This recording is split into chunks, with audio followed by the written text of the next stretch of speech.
Hello, I'm ready. Are you? I drank something bubbly. I might be burping in your ear. That's not so smart, is it? Oh, well, you can take it, right? Here I go.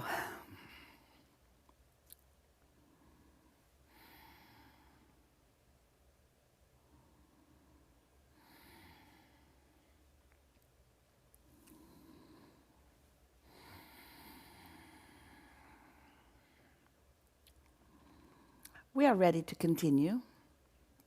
Are you refreshed? Good. Here we go.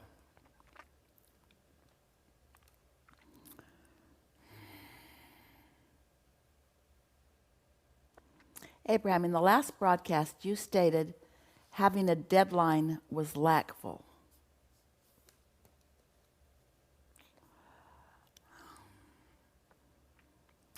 Can you explain further?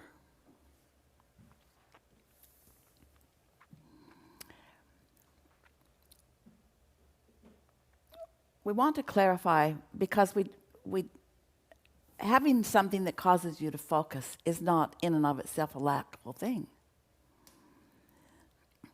Sometimes, if you're trying to motivate yourself rather than feel inspiration by forcing a deadline or focusing on a deadline, sometimes it can cause you to act, but it's an action that's trying to compensate for something, and that can be coming from a lackful place. Esther has said, I shine in a crisis. And we say, that's because the crisis causes you to focus. So let's just use the word focus, and let's think in terms of focusing from the upper half of the emotional scale. Deadlines are not in and of themselves lackful. You could have an intention about something that you're thinking of as a deadline, something that you're really excited about. You have a deadline to meet an airplane, or a deadline to get on a boat and go somewhere with someone, or any kind of an intention.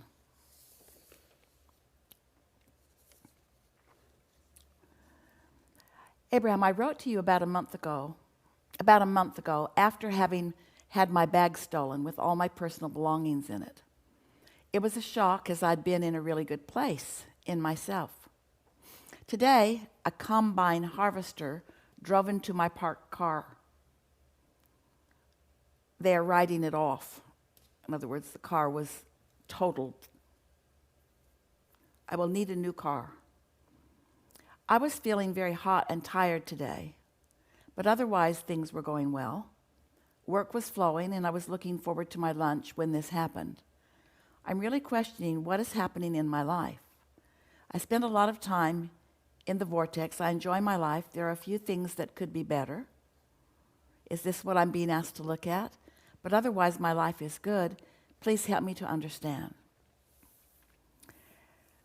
Well, when you start with the premise that it's attraction, attraction, attraction, and then you add to that understanding that sometimes you might be feeling something that you're not really aware that you're feeling. Sometimes those things show up in your dreams because you're less resistant in your dream state to letting them show up. We would say that this is a situation a bit like that. You're not dreaming about these things, and yet you feel not resistant. You feel not resistant in your wake state, and yet some things that, if you really thought about it, you might choose not to have happen. Think about what's going on with you. Do you feel some impatience about moving on? Do you feel is there something that comes up on a fairly regular basis that you then deliberately hold yourself back from? Now, here's what we're getting at. It happens with a lot of people, and we can feel it in your vibration as well. Many of you are going to resonate with this as we offer this explanation. You have a sense of something, it comes up, but then you don't let yourself think it because you either don't think you can do it, or you feel not ready to do it, or there's some sort of resistance. And so you stop the thought deliberately because you don't feel ready. So when that's going on with you, but your inner being knows what you're really wanting, what you actually have already asked for, and what's in your vortex, sometimes you attract based upon what you are wanting that you are not necessarily thinking about consciously, but you're also not resisting it. Start again. It would be like, the best way to approach this is to talk about what happens when you are asleep. When you are asleep and having a dream, the dream is reflective of what's really going on in your vibration. And the reason that you can dream it rather than just live it outright is because you're in your wake state not allowing it to happen. Well, in this situation, in your wake state, you are allowing it to happen. And what it is a willingness to let go of what is as you move to other things more wanted. So in the case of a vehicle, it's not that difficult to understand that there are things about a vehicle that you may prefer. But even more important than it being that you are preferring a different vehicle, it's that you're looking for vehicles. You're looking for ways of moving more efficiently and in more satisfaction to more of the things that you're wanting. But you're not letting yourself see that because you want to be a good deliberate creator, and so you're not really owning up to some of the things that you're feeling. So they're coming to you in these ways so that you can see them. Your handbag with all of your personal belongings in it, that was a shock, but it was not a difficult thing to overcome. When you think about it, everything that matters to me is in that purse, and yet what happened? Did your world come to an end? Or was all of that easily replicated or replaced? And in some cases with something even better than what was there before. That's really the point of all of this. It's your inner being calling you to places that you have told your inner being that you want to go.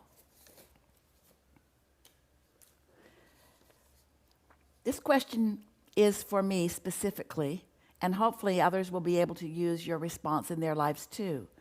I enjoy being a catalyst for uplifting. Now, you wrote some other things here, but we want to focus upon that catalyst for uplifting. I want to be a catalyst for uplifting.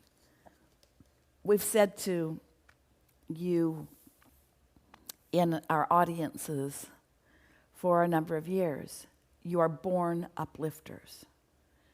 And what we mean by that is it's one of the powerful intentions that you held coming in, that it was your intention to come to know how this all works, come into alignment with who you really are, hold a consistent, frequent, consistent vibration of well-being so that others, if they're going to interact with you, will rise to the vibration that you've discovered.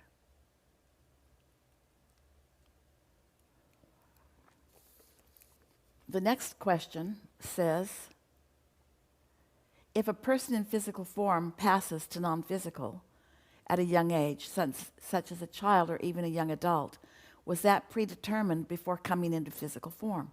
Predetermined or pre-decided or pre-wanted or pre-focused upon? Nothing is predetermined from non-physical because nothing is set into motion as something that must be. Predetermined is like saying, from where I stand right now, this is what I want from where I stand now. And so, yes, before you came into your physical body, it was each and every one of your intentions to be a catalyst for well-being, to set an example. And in order to do that, and that's why we talk with you all day, every day as we do. Because if you're not in alignment with source energy, you really don't have anything to give except an opportunity for a step one moment.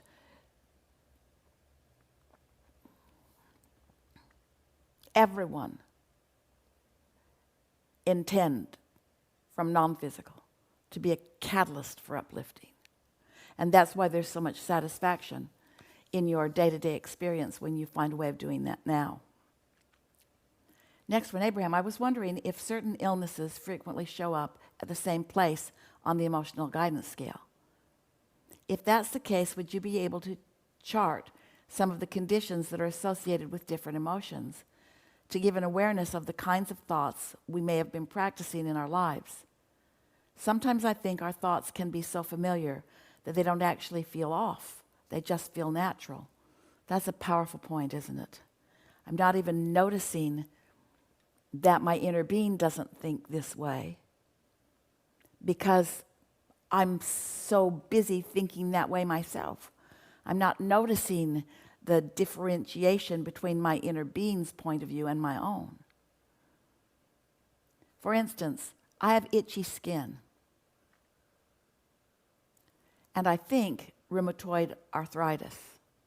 And I would love to know where they fall on the scale so that I can begin to realize the consistent thoughts that have my attention. So let's look at the scale.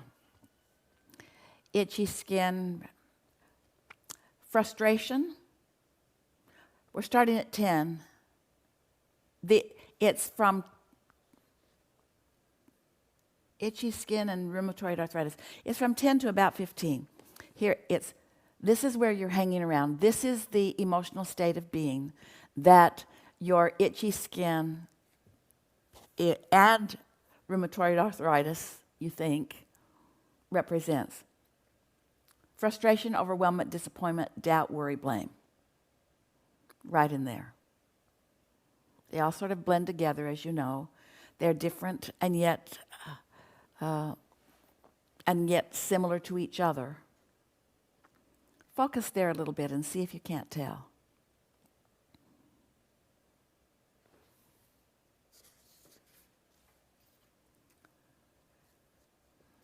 Abraham, you're helping me with my spiritual path and work.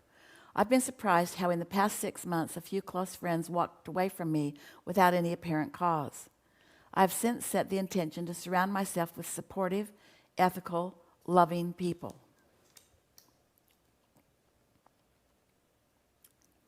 I feel I've entered a new dimension. Is there anything more I need to learn about this experience? We want to say something to you about this, and it is on the heels of what we've been talking about already here today. You said, I have set the intention to be surrounded by supportive. All right, so when you launch the rocket of desire that you want supportive people around you, it comes from an awareness that there have been some unsupportive people around you. When you launch a rocket of desire that says, I want ethical people around you, it's an indication that you've had some awareness that there have been some unethical people around you. When you set the intention that you want some loving people around you, it's a rocket of desire that's shooting from your step one moment of not feeling loving people around you. So if close friends are walking away,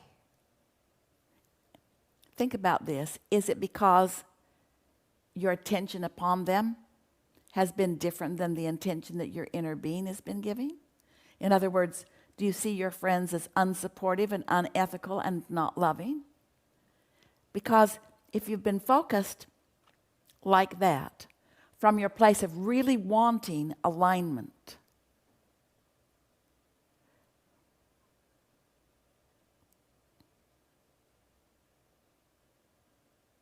it's logical that your ways would part, isn't it?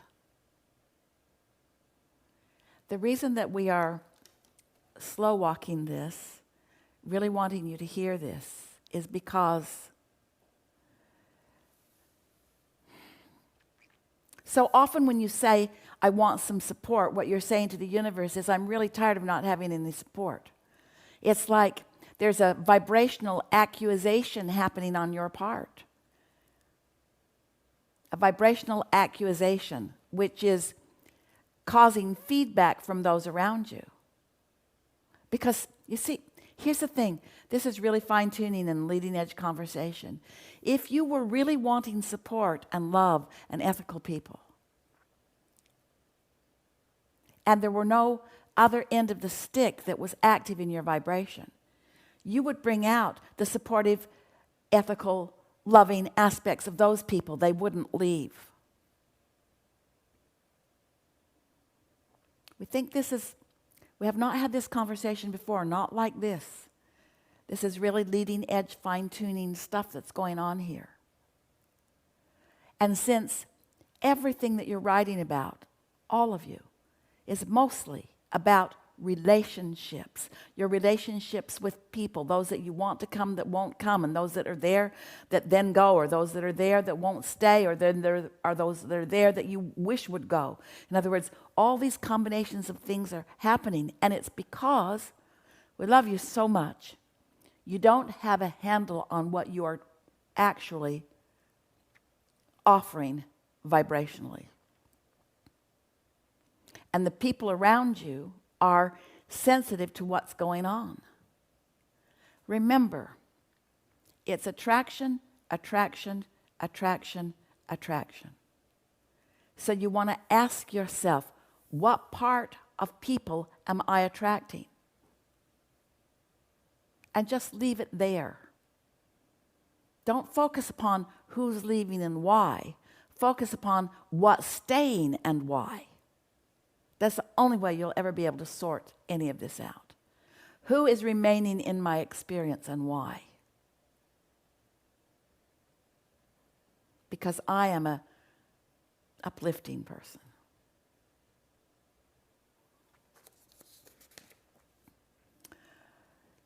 We've opened something up there that we're just at the beginning of this conversation.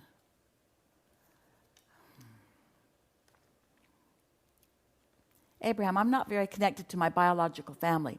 How do I navigate this when they contact me or invite me to family events? I don't feel good around them. My sister's very materialistic and likes her stuff and security, and therefore she attracted my father's inheritance, so now has more stuff and security. I like nice things. I like my security too, but I'm not good at being materialistic, and therefore when I'm around her, I feel the contrast. Help me navigate this. I want to feel abundant even if I don't have lots of money and earthly stuff. Well, there's a lot in there that we've already been talking about, and so we may loop around and pick a little bit of that up, but there's another point that aside from what we've been talking about that we want to start with, and that's your word materialistic. You came into this physical time and space with your ability to perceive that which you call material, evidence, seeable, hearable, smellable, tasteable, touchable stuff. Thoughts turning to things. That's why you're here, because the thoughts can be measured, they can be calibrated, they can be molded. It's a fine-tuning of thinking out here on this leading edge where you are living. So many people who want to connect with spirit and want to connect with source, want to be spiritual. You want to put spiritual on one end of the stick and material on the other end of the stick. And that's not how it is. It's spiritual on one of the end of the stick and the manifestation of the spiritual on the same end of the stick. Materialism is not the opposite of spiritualism. And so, but people come to equate material or tangible or things with opposite of spiritualism, because in your quest for good and bad and right and wrong and good feeling and not good feeling, so often you're on the bottom half of the scale when you are seeing someone thriving, because you want to thrive. And in the absence of your thriving, you don't feel good. And so then you begin to demonize what you see in others when you don't feel good, as if they're doing something wrong. Esther's been having some exposure with quite a few young people recently, college students and so forth. She meets them as waiters in the restaurants and friends and family and so forth. And there's a rather common conversation that they're having that does borderline or go way across the line into demonizing prosperity or wealth, especially excessive wealth by their standards. And Esther's very careful in the choosing of her words, but what she really wants them to understand is that you cannot demonize something that you want without preventing yourself from ever having it.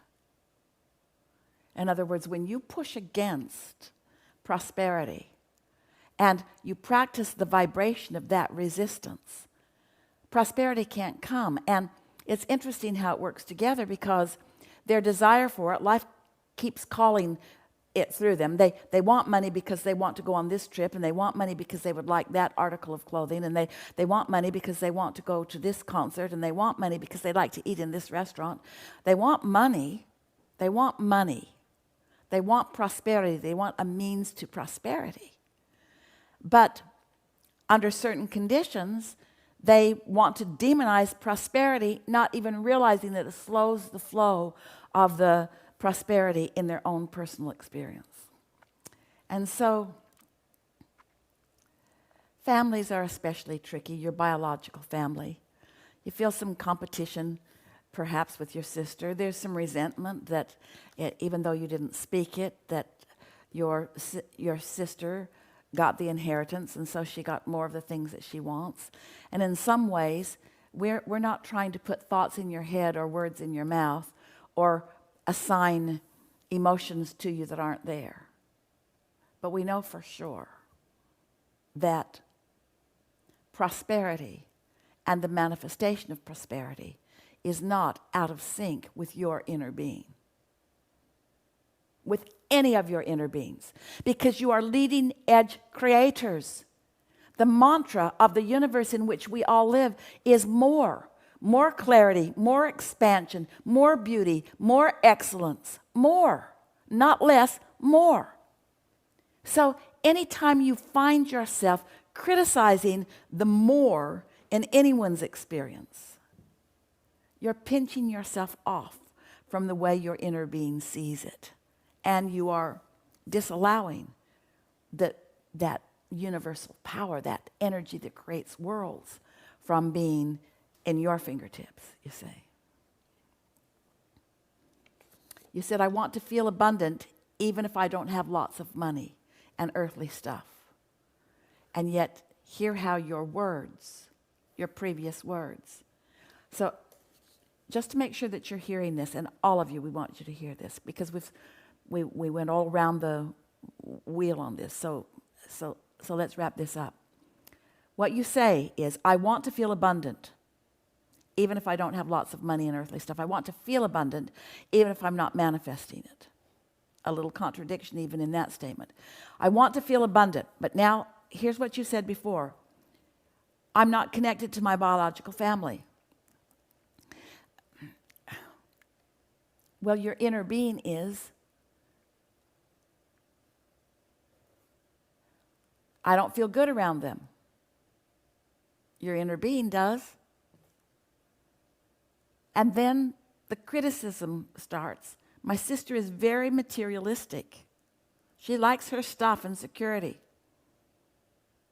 We're sure that you've said things like, she likes her stuff more than she does people, and her stuff's more important to her than we are, or that I am. In other words, feel the pushing against that. You're not alone in this. Almost everybody does it, but has been going on for a while. And we want to say in a way that you can really hear it is that this conversation isn't about materialism. It's not about things materializing. It's not about things. It's not about money. It's not about stuff. This conversation is about your vantage point as compared to your inner being's vantage point. And yours and so many other people's confusion about why you feel the way you feel. When you feel jealousy, which a lot of people don't even want to admit that they ever feel, jealousy or revenge or blame, those emotions on the lower half of the scale, they are almost always as a result of you seeing someone having or being or doing or living something that you want. And them living it is making you feel your absence of living it, and your absence of living it doesn't feel good to you, and therefore you want to fight with that feeling. You want to make what they're doing wrong in order to justify why you feel bad. But that's not how the universe works, because everyone gets to be or do or have whatever they choose.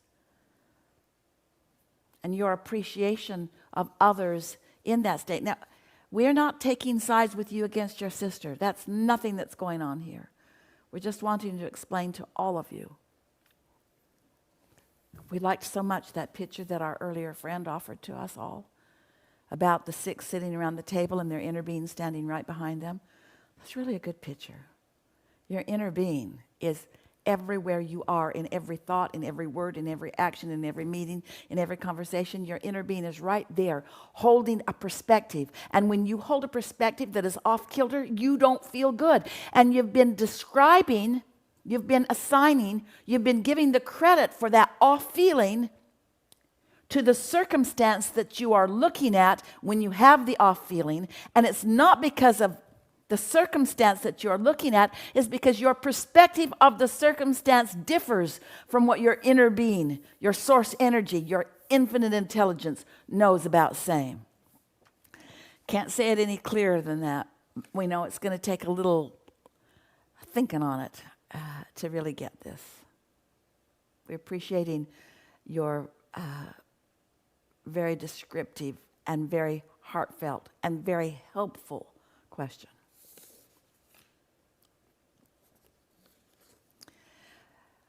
Abraham, I'm in a relationship with someone who I really love. However, in the 4 years that we've known each other, it's been an emotional up and down, up and down, up and down. I'm so happy when we're up and so frustrated and sad when we're down. I don't know why this continues to happen. Well, because you're calibrating to each other, reacting to each other, instead of calibrating to your inner being. Either one of you could help this out a lot. And we choose you, since you're the one asking the question. You both could calibrate to your inner being, and you could have a glorious experience. Because when you calibrate to your inner being, then you get it that when you feel negative emotion, it's not the other one's fault. When you feel negative emotion, it's that you are not in sync with something that you want. And often you say, well, that's because they're doing something that I don't want. And of course I'm in sync with something I don't want, because I'm looking right at them doing something that I don't want. Or them saying something that I don't want. And we say, you got to get off of that. You've got to stop giving anybody the credit or the blame for how you feel, because it's all you and you. It has nothing to do with one other person. It's about the disagreement that you and your inner being have about what you're witnessing. You want to give them the credit or the blame for it, and your inner being will never do that, because your inner being knows that you are attracting it, and that not someone else isn't attracting to you. Oh, this is so big, friends. What you observe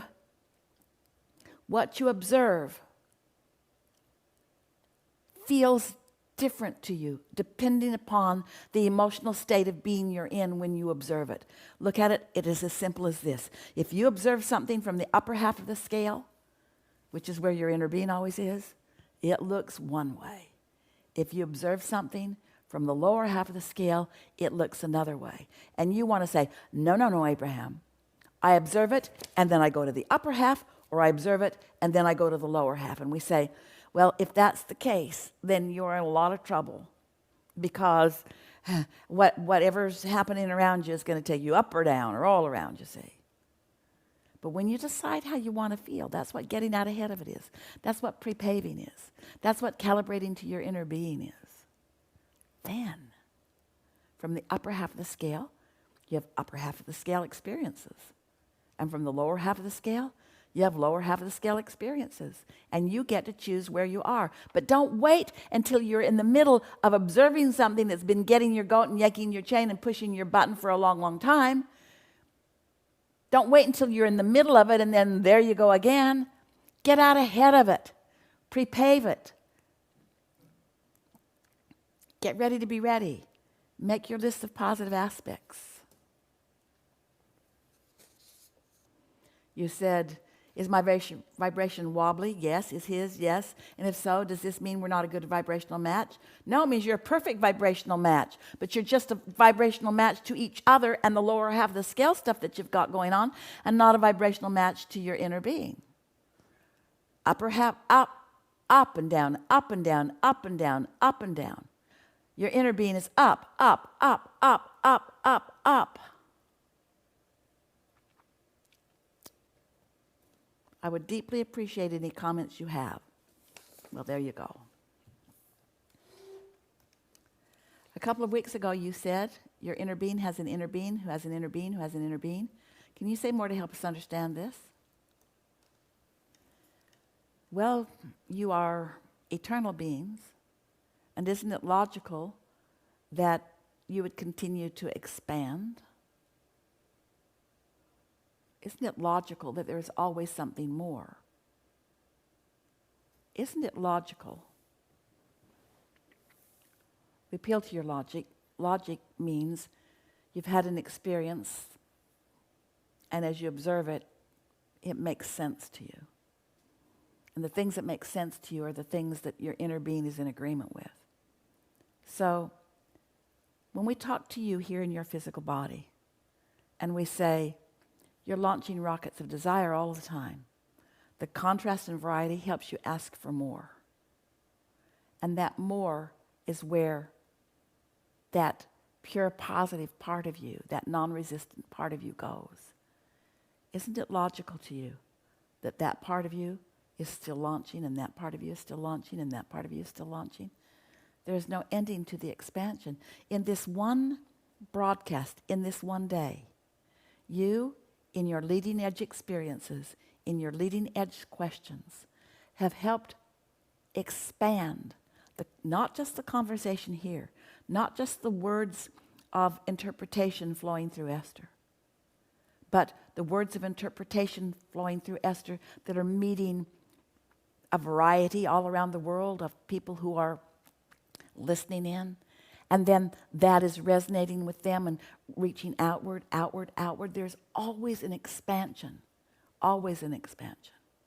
So what's throwing you about the inner being part is that you thought that the inner being then became outer, so that things should just keep outer, outer, outer, outer, outer, but everything is expanding.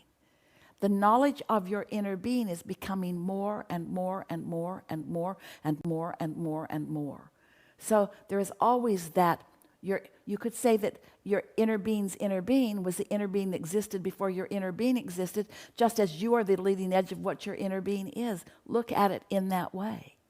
And every time we have together an expanded awareness, everyone who has been any part of any of that receives that expansive experience.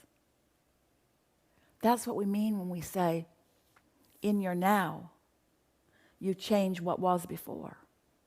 Because as you perceive it from your now position, then so it is.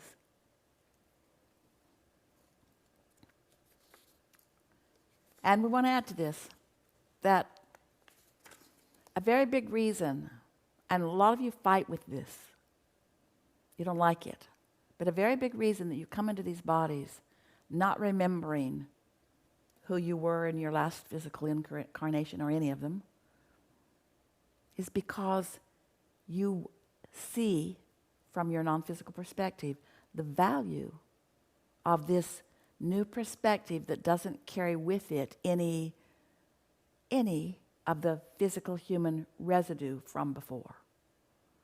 So don't spend too much time trying to stretch too far beyond what you're able to think about now and feel about what you're thinking about now.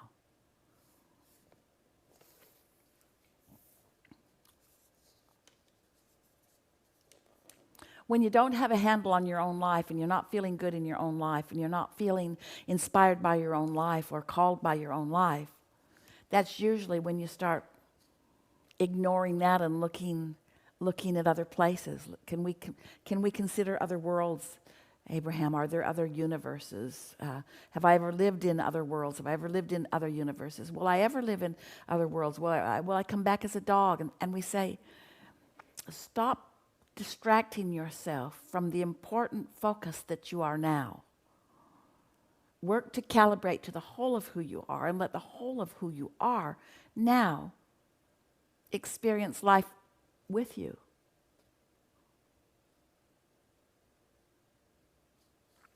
That's what you intended.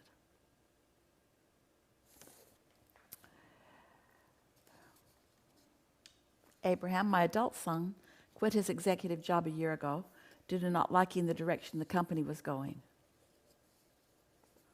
Hold that thought. Not liking the direction the company was going. He has not found a new position and has become depressed and frustrated.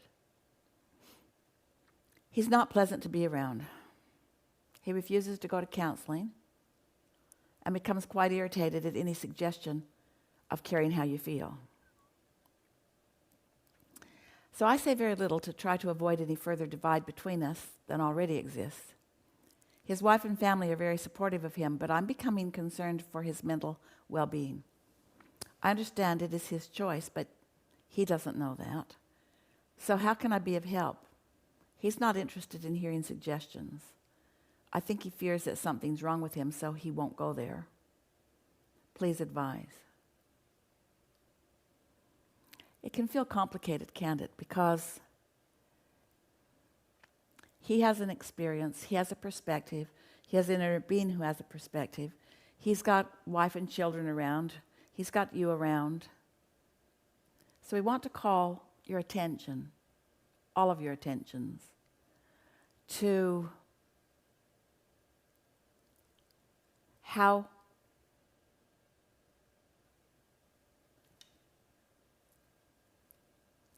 communication happens not just with words. You are communicating to one another. Start again. You are broadcasting constantly. You're broadcasting not just with your words, you are broadcasting with your thoughts. And those around you are sensitive to and picking up your thoughts. Now, it depends upon where they are on the emotional scale. But consider this. If you did most of your broadcasting from the upper half of the emotional scale, and your adult son is doing his broadcasting from the lower half of the scale, he would not be, especially since you say you're not talking about it, he would not be hypersensitive. You would not be hurting his feelings. So that lets us know that you are not as much on the upper half of the scale as you would like to be or as you are capable of being. That's the place to start first. The reason that we called your attention to my adult son quit his executive job a year ago due to not liking the direction of the company, that the company was going. That's a positive aspect that you could focus upon. Your adult son, this man, is someone who cares about things and he's sensitive to what's going on around him. And he wants to do what feels best to him. It is not easy for any of you to be in this world where so much is being broadcast around you if you don't have control of your own reception mode. And the way you have control of your reception mode is by understanding the emotional guidance scale. If you are from 7 up, contentment, hopeful, optimism, positive expectation, enthusiasm, passion, joy, if you are on those upper emotions, then you are consistently tuned to the broader part of who you are. And what's being broadcast around you, which is a lot of stuff from a lot of places, the only parts that reach you are the parts that are active in your vibration. Our friend earlier, talking about we're up, we're down, we're up, we're down. Well, most humans are sort of all over the emotional scale all day long because you're reactionary. You're knee-jerking to life. You're observing and then having a response to what you're observing. But it doesn't need to be that way. You can calibrate to your inner being. Because in every moment, your inner being is standing right there, offering a signal to which you not only can calibrate, but are calibrating. Your emotions are your calibration indicator. Your emotions let you know. Calibration is taking place at all time, and your indicator is taking place at all time. You cannot turn your indicator off. So in all moments of all conscious awake awareness, you have an indication of how resonant you are with your inner being or how not resonant you are with your inner being. Oh, think about that. So your adult son, like so many others in the world, he's feeling that calibration. That's why he's not that nice to be with. He's not pleasant because he doesn't feel good. And the reason he doesn't feel good is because he's not calibrated to his own inner being. And you can't help him unless you are. And when you are, you do what you said. You try to avoid the further divide. But can you feel the difference between observing someone who you know is in a bad place and just not saying anything about it, and being like the inner being standing behind his chair and not noticing that he's in a bad place? Complimenting him because he didn't like the direction the company was going, so he didn't go. That is something worth complimenting. He has a mind of his own. That is something worth complimenting. He clearly wants to feel good because he's so miserable to be around when he isn't. That's something to focus upon. For a little while, for those of you who have been listening in with us here today, this leading edge bunch that we are together, play the game for a little while. Stand behind someone's chair and try to don the attitude of his inner being and notice the difference between how he may be feeling about himself and how you now standing in as his inner being are feeling about him. And of course you can't do that without your inner being standing behind you. Sort of like his inner being has an inner being who has an inner being who has an inner being. You see what we're getting at? There are such resources of love and resiliency and knowledge. Humans might want to call that support. We're descriptive with that word. Stand behind him. Stand behind him like the description that our friend gave us.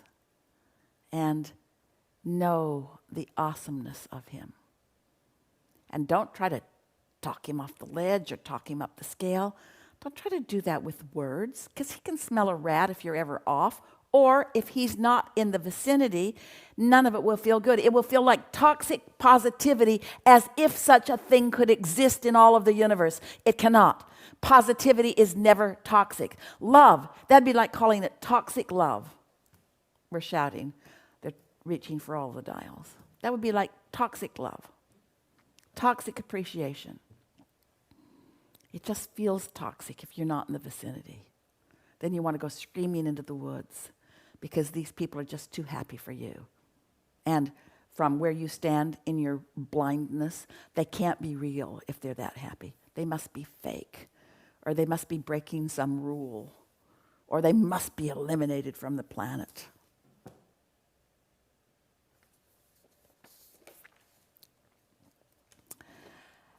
Next one. When does a thought become a belief? A thought that you continue to think is what a belief is. We have said a belief is a habitual thought. So think about the way you use the term habitual. You just do it without thinking. It's just so, it is the natural thought. It's the most practiced thought. A belief is a practiced thought. So you say, when does a thought become a belief? That when is tricky because there are degrees, aren't there? We would approach it this way. The beliefs really worth believing. The beliefs that if we were standing in your physical shoes that we would strive to make habitual in our thought process are the beliefs that our inner being holds about something.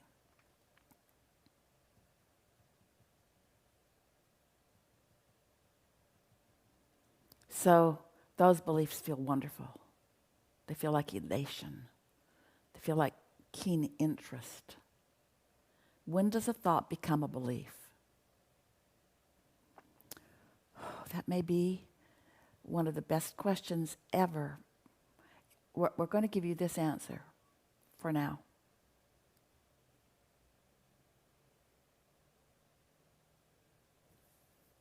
A belief never stops becoming. So there's no point at which we could say, there it's done, because expansion never ceases.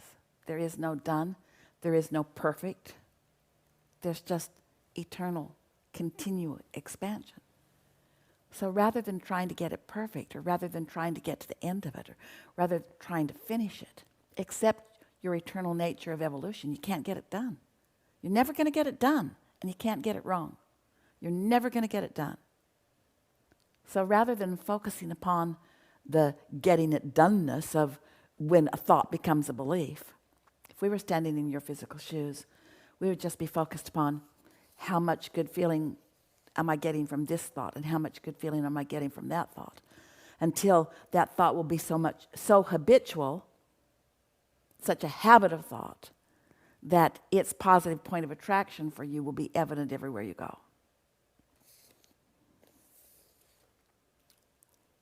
We are really appreciating such a stimulating thought.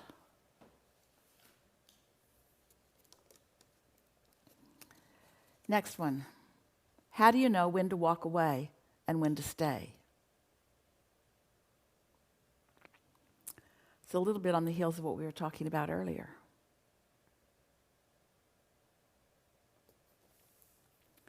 We would not walk away until we know for sure that we have calibrated with our inner being from many different directions, and the manifestation is not evolving in the direction of our calibration. In other words, none of you said, I'll go forth and take a relationship or a situation and I will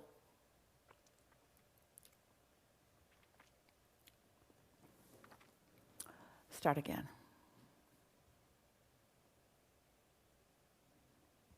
How do I know when to stay or walk away?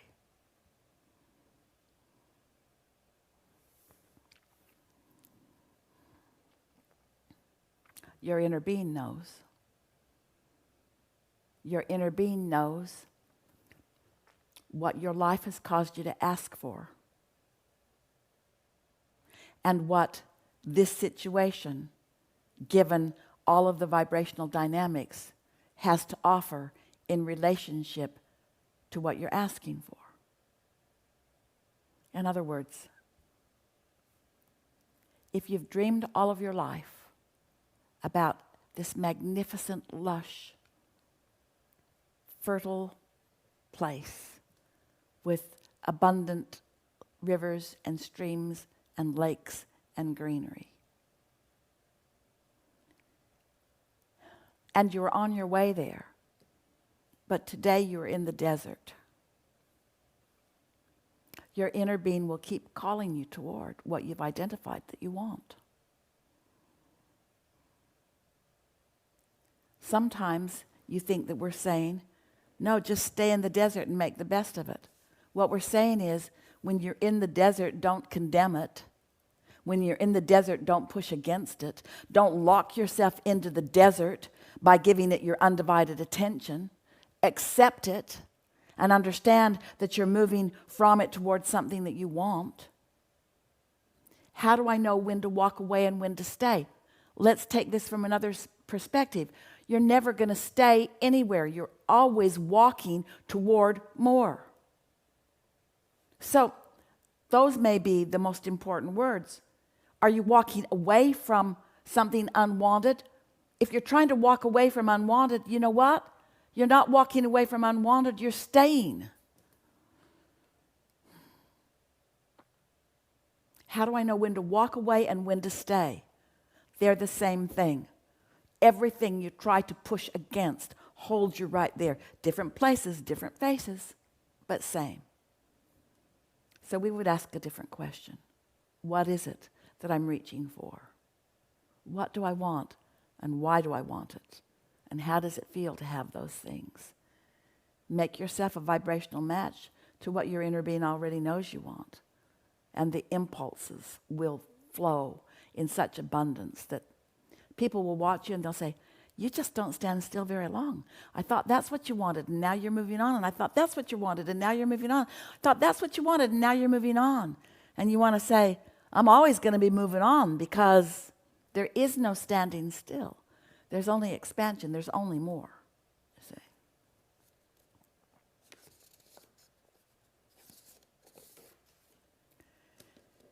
Abraham, I recently went on a wide river that had sections which were slower or faster, or some very still. I initially thought, I'm just going to let the river carry me downstream, like the stream Abraham talks about. But I found myself not wanting to get caught in the still sections, where some people were just sitting and feeling a little bored in the slow sections. So I would paddle to the faster moving sections, seeking out the small rapids that occasionally came up, I thought, this is like molding the clay. And it was fun. However, at some point I realized I had flipped into control and began to feel stressful. Could you explain the difference between molding the clay and control?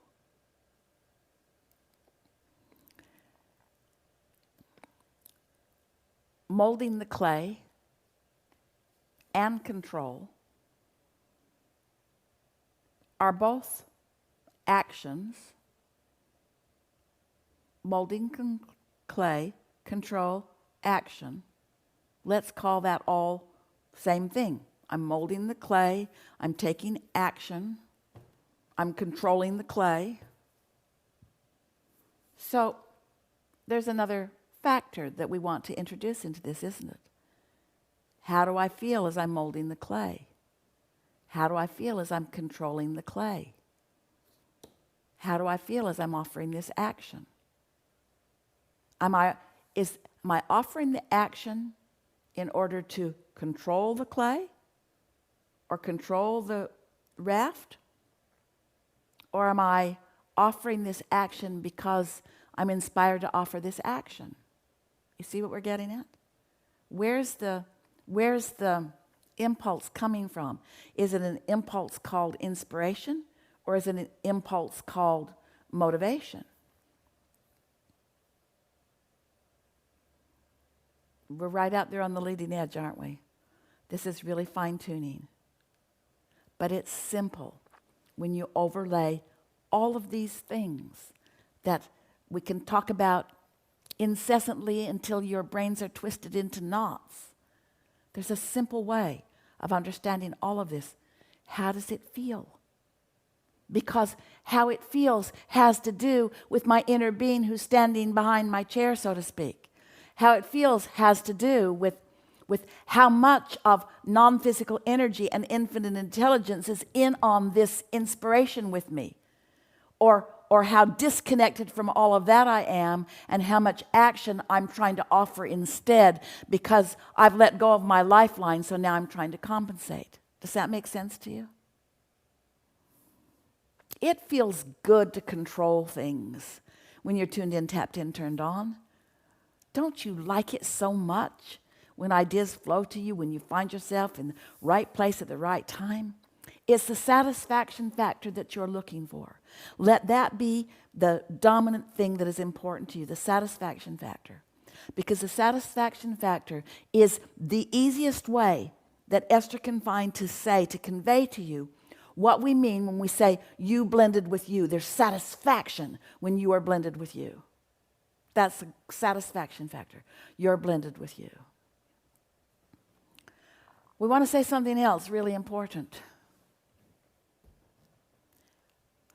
You are where you are, and that's got to be all right. And it helps to be all right because you're not going to stay there. Nothing does. But do you want to be where you are and just spin around? You didn't want to be in that water and just sit there in that not moving water. That's a metaphor for your life. You don't like to be someplace where the energy isn't moving.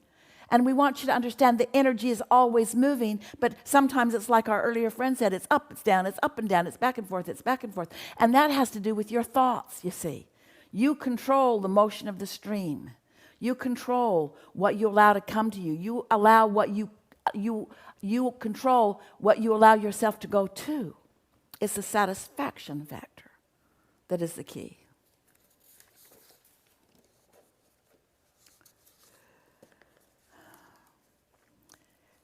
Please explain more about what pain is. You said vibrations don't get stuck in our bodies. Lots of conversation about this from several of you.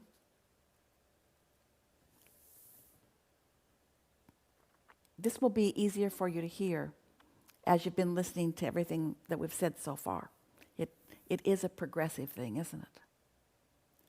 Pain is what you feel or translate in your body when through your life you've come to ask for things that your inner being is supplying that you, because of your current thought, are not letting in. Say it more clearly. It's painful when your inner being calls your desire through your beliefs that don't match. Say it a different way. It's painful when your inner being gives you everything that you've asked for while you stand in disbelief. It's painful when your inner being calls energy through your body when your thoughts have your body all bound up and the energy is not being allowed to flow. Here's the best way to say it. It's painful when you don't let yourself believe what you want.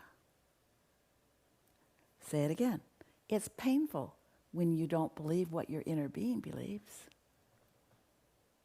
And that pain can go from the little bit of pain that's in pessimism to greater pain that's present when you feel frustration, to greater pain when you feel overwhelmment, more pain disappointment, more pain doubt, more pain worry, more pain blame, more pain discouragement, more pain anger, more pain revenge, more pain hatred and rage, more pain jealousy, more pain insecurity, guilt and unworthiness, more pain fear, grief, depression, despair, powerlessness, more pain.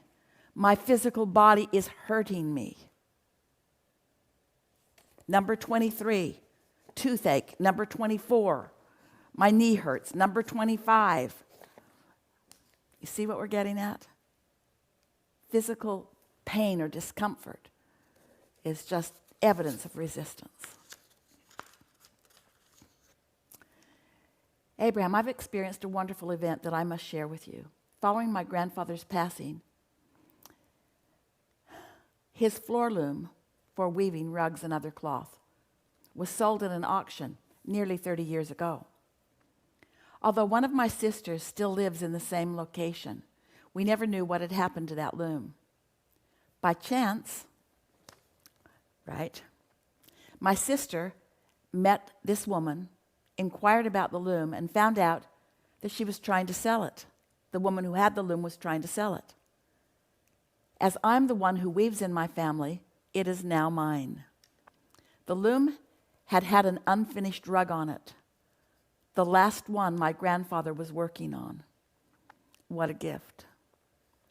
I thought of this loom throughout the years, but not with longing, only with a passion. Wouldn't that be nice if we found it? During the past year, I purchased a smaller loom, and I started learning the craft, buying beautiful yarns and designing scarves and towels for friends. I never efforted in locating it, yet here it is, returned to our family with perfection and great ease. I feel very powerfully that this came to being because of the law of attraction. My grandfather has become a powerful presence in my life in other ways recently. I've been remembering him often. His guidance is soothing to me. Are we co-creating? Yes, indeed. That's exactly how it works. Everything that you talked about there, the way you felt, the wouldn't it be nice, the soft desire with no resistance. A strong desire with no resistance brings things faster. A soft desire with no resistance brings things eventually. A strong desire with resistance will hold it away forever. A soft desire with resistance will slow it down and make it feel like it's forever. Right there. If you had never heard anything from us, ever, other than this magnificent woman's one explanation of something that happened to her, there's enough information in that story for you to be the deliberate creator of your own experience and for you to live happily ever after. There is great love here for you. We've enjoyed every bit of this. There is great love here for you. And for now, we are complete.